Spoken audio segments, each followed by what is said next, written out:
Hello everybody, welcome to Dakman Productions and welcome to Conahey Rail. This video is going to be a Menards Memorial Day special.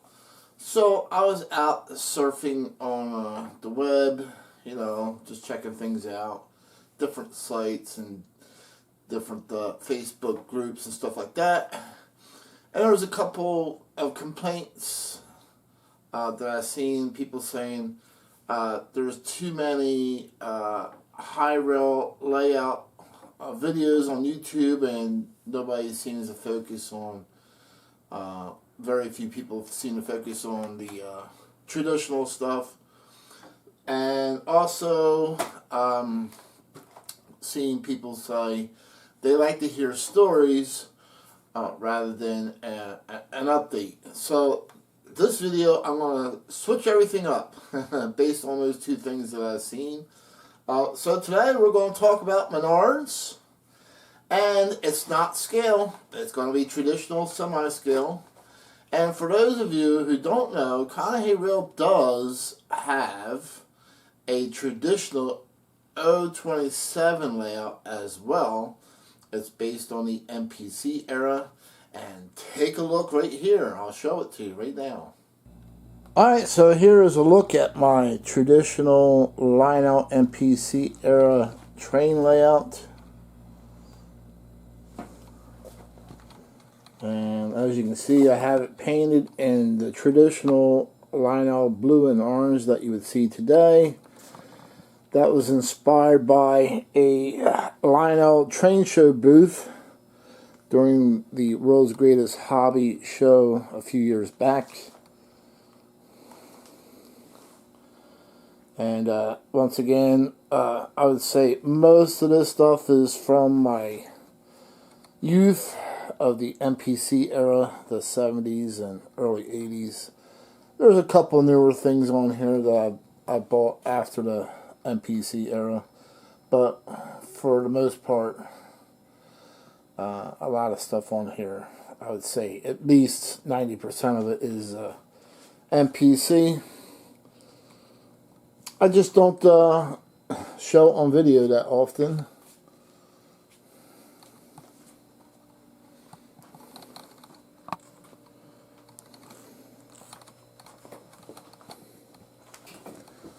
We'll get an aerial view here.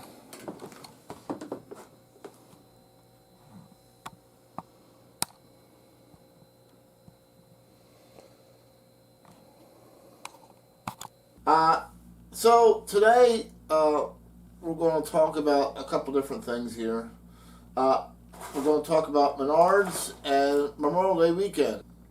Since it's Memorial Day, I'll focus stories on the veterans. So I've had a few relatives who were veterans. I had an uncle who was a Vietnam vet. Unfortunately, he passed away from exposure to Agent Orange. Had a couple Korean war vets in the family. They're no longer with us either. And also, during my car show, I was in the car shows from 1989 all the way up to 2000, having my own car shows and competing. And the car clubs always tried to support the veterans memorial homes, so we always had car shows there and always tried to promote it in a way that, and all the funds went to the memorial home for the veterans. So that was kind of like a cool thing the car clubs were doing back then. And I met quite a few veterans by doing that, and their stories were so, you just, when you read about history in a book as a kid, okay, it's in a book, blah, blah, blah, and you're reading it. I hate to say it this way, it doesn't really, for me, have much as an impact. And then you see it on TV, made as a movie, okay, they're fighting the war and stuff. But when you meet real people who actually been in these wars, then that's a whole, then it hits you that, yeah, this was real. This really happened. So I'll just touch a couple of things, people I met. I'm not going to mention names or anything like that. And I'm going to keep this rated G because I've heard some horrible stories. But yeah, so I actually met a World War II vet many years ago, Memorial Home, and he was a Iwo Jima island hopper, and it's, to hear some of the stuff that he said would make your hair on your back stand straight up. But he made it. He was a survivor at that time. He was suffering from different ailments at in the home, but to hear his stories and the Pacific island hoppers, that was it must have been really horrible for him and many others who've been there and died. Also ended up meeting a Vietnam vet. He was a helicopter pilot, and he was actually still working and stuff, and he would go to the car shows as well to support the Vietnam Memorials Home, or not the Vietnam, but the Veterans Memorial Home. And we talked because he liked trucks, I like trucks, and we just hit it off. And then he would start telling me about his stories about being a helicopter pilot in Vietnam. And that was, again, some of the stories I can't get into on video. But his job was to come in and rescue. That was his job. He was a Huey helicopter pilot. And he would actually fly in and get the wounded and bring them out again. And some of the stuff that he told me was pretty horrible as well. He was shot down multiple times, and then telling me, they had to have an engineer with them, and the engineer would look at the helicopter, and they would decide whether it could fly again or if they had abandoned it and call for help themselves. And there were a couple times where he had to abandon the helicopter. And some of the stuff he told me about the Huey helicopter was kind of like cool. I mean, things you just don't think about, because I'm a mechanic, so anything mechanical I'm really interested in. So the Huey helicopter did not have the capabilities of flying straight up or straight down. It couldn't do it. He said you literally almost had to take off like an airplane. So you had to have a certain path for the Huey to float in and then come back out again. And so you had to I had to lift off and thrust forward. The Huey helicopter had no capabilities of coming straight up and then flying out. That was one of their disadvantages. So that's why the Huey needed a lot of room to land and take off. And disclosure, I'm not any airplane or expert by any means, so I just want to put that out there as well. Even though I'll be talking about several different planes in this video. And but yeah, it was a lot of stories that came from him. And then I remember getting a job at a garage, and I won't mention names. So this one truck garage I got a job at, and I met the guy. He had this old time hat on. He had this old time clothes on. He would bring his trucks in for repair, and I was always taught to be courteous and nice. So I was always nice to him. I said, "Hello, how you doing? What's the problem with your truck? I'll jump right on and get it fixed." And we're talking and stuff, and I'm telling him about how I met the Vietnam helicopter pilot and all these different people that I'm meeting in the car shows, and how he support the Veterans Memorial Home. And then suddenly he starts to unbutton his sleeve. I don't know why at the time he was doing this, but he starts to unbutton his sleeve and he starts rolling it up, and he's talking. and he's got this arm like this, and then all of a sudden he says, I need you to see something. Since you're talking about all this and how you support these people, he says, I need you to see something. I'm like, okay. And he takes his arm and he rotates it up. And there's a line of numbers on the bottom of his arm. And I'm like totally shocked, and I already knew what he was going to say. He says, I was a survivor of a Jewish Holocaust camp. He was thrown in there when he was just a kid, right around 7 or 8 years old, he was telling me. Again, there were certain things that he went through that I cannot say on video and will not. So we'll talk a little bit about World War II here. So World War II, there was difficult times during that time period. And there aren't a lot of people left from that time period. But, you know, what we're going through now is nothing compared to what people in the United States were going through during World War II. A lot of people, you know, have forgotten what it was like back then because there's not a lot of people left to tell those stories. But, you know, we complain about the supply chain shortage and this and that and the rise in price of gas. But look what everybody was going through during World War II in the United States. So, there was no cars being made at all during World War II. There was no cars being made. All the automobile factories were either turned into tank factories, making tanks, making airplanes. You could not buy a car. Like to remind people, during World War II, you want to talk about a supply chain shortage or shortage of supplies, but what I have here is what's called a war rations book.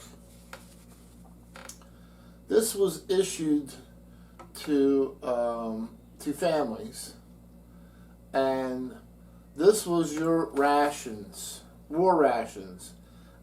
This one here is War Ration Book number 3. So this book was issued to my dad when he was only 1 year old to his mom, my grandmother. So this book is what allowed my grandmother to buy the things that my dad would have needed when he was only 1 year old. And it was all rationed out. So this, well, if you used too much of it and you ran out of rations before you were eligible to get another one, you were out of luck. So you had to be careful and make things last. And, you know, things were worth so many ration stamps. And each one of these is a stamp. You can see one was actually used. There was lots of things that were rationed back during the war. The reason why I'm talking about World War II mainly is because as a mechanic, there's one thing that really fascinates me, and that's the World War II bombers. That's one thing I like a lot. I mean, when people tell me, hey, there's an air show coming up and the Blue Angels are going to be there, or the Thunderbolts are going to be there. I'm like, well, that really, I mean, you know, not saying they're not awesome, but for me personally, that's not going to bring me to the air show. Now, if somebody says, hey, there's going to be an air show and there's going to be B-17 and B-29 bombers there, or even B-24 bombers, okay, now you just piqued my interest. Now I want to go. So, and I have been to air shows that have had bombers there, and if there's not going to be a bomber there from World War II, I'm not going. I won't even consider it. But yeah, I don't talk about it much on video, but yeah, I'm not a person of aviation, but I love World War II bombers. They're just super fascinating to me. And I remember a movie called Flight of the Phoenix. everybody's like, oh yeah, I seen that. No, I'm not talking about the remake that was made in the 2000s. I'm talking about the original one, the black and white one with Ernest Borgnine. And I think James Stewart played the characters in the original black and white Flight of the Phoenix. And but both movie versions were pretty good, actually. I did enjoy the remake. Sometimes the remakes aren't as good as the original, but they were. And you'll notice in the beginning of the movie they use these what looks like to be a shotgun shell to start the engine. And as a as a mechanic kid, that was like intriguing back then. I think I was in like high school when I first ran into that black and white movie. And then finally I just started researching it and found out that is for real, that there were certain aircraft or even equipment that you could start with a shell or a bullet. And it was a system called the Kaufman starting system. And like you could research that on YouTube. There's a couple of videos that show starting airplanes. What looks like a shotgun shell, but it's not. It's actually a bigger cartridge. They call them cartridges. You just stick them in and fire them off, and it spins the plane around to start it up. It's just wild to think. Being a mechanic, like, okay, what could go wrong starting your engine with a bullet or a shotgun shell cartridge? Even though it's not a shotgun shell cartridge, it's a cartridge loaded with black powder, but still, what could go wrong? I mean, I even ran into a video where a bulldozer had a Kaufman start system on it, and it took a 22 shell to start it. So it was a single chamber. The guy opened it up. He put the 22 in there, closed it off, and there's a little pin that sticks out, and he takes his hammer, he hits it, and that fires off the 22, and it started up the bulldozer. It's a little tiny bulldozer. It was nothing really big, but I could see why the Kaufman start system didn't take off. Pretty sure that could be pretty dangerous. I was really fascinated by the powerful radial engines that were on the Flight of the Phoenix. They called that plane the flying boxcar, and it had the most powerful radial engines that were ever built on it. And again, I'm no aviation expert, so it's just something that fascinated me. So once I researched that, and then when I seen how they designed the radial engine, and I'm talking radial, not rotary. There are two different engines. Yeah, Mazda made a rotary engine, and the aircraft engines back during the World War II were radial, not rotary. My two most favorite World War II bombers are the B-17 and the B-29, hands down. I love both of those. And, people don't realize that unfortunately, the bomber crews, a lot of them lost their lives. You had to fly 25 successful missions in order to be sent home.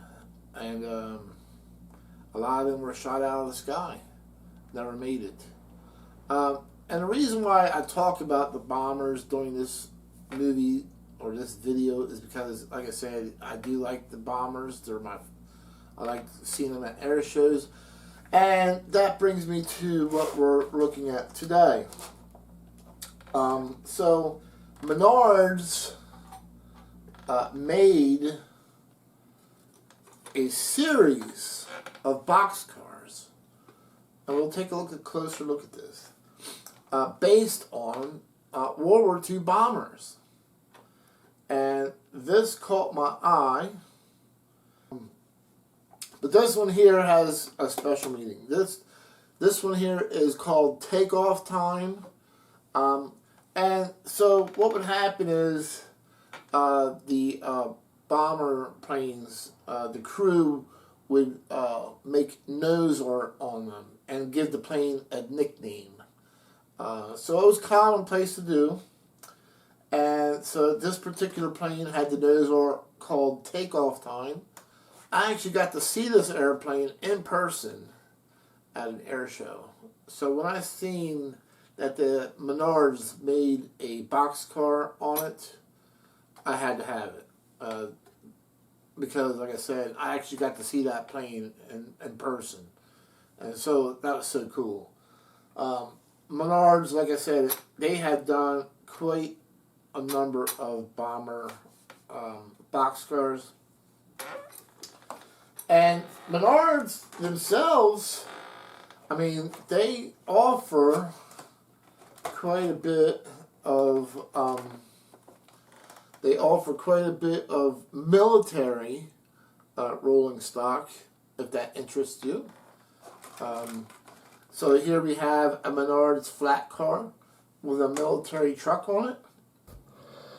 So I got the Menards military flat car out of the box. It looks pretty good. I mean, for the little bit that they cost, I mean, you have a realistic deck on them.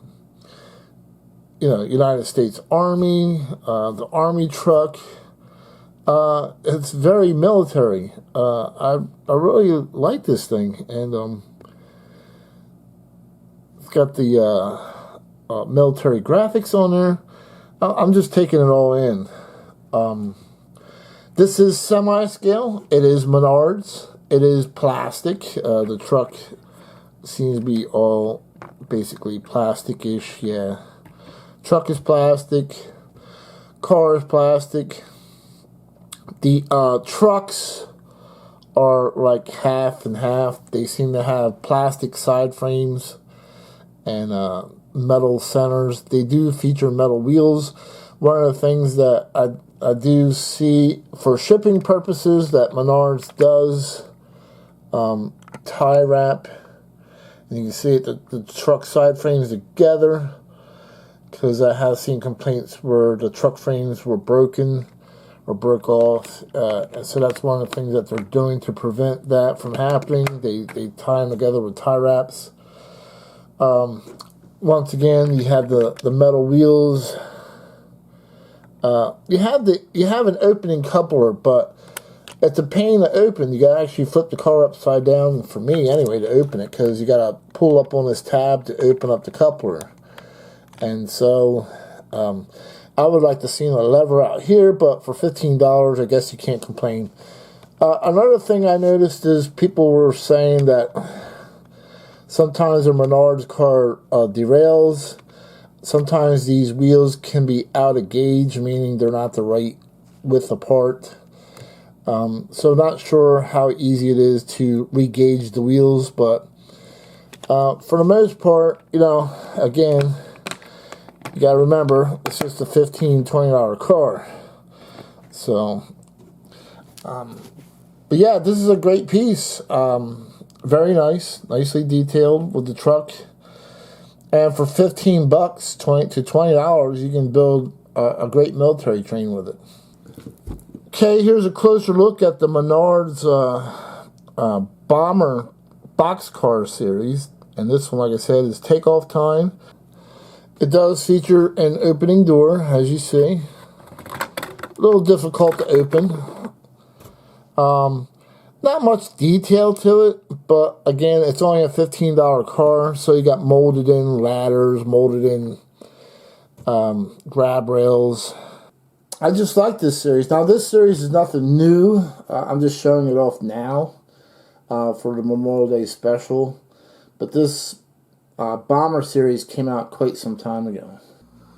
Okay, so comparing the Menards 027 boxcar to a Lionel MPC era 027 car, the Menards is just a little bit on the bigger side. Not enough to really notice, but you can notice it if you look really close.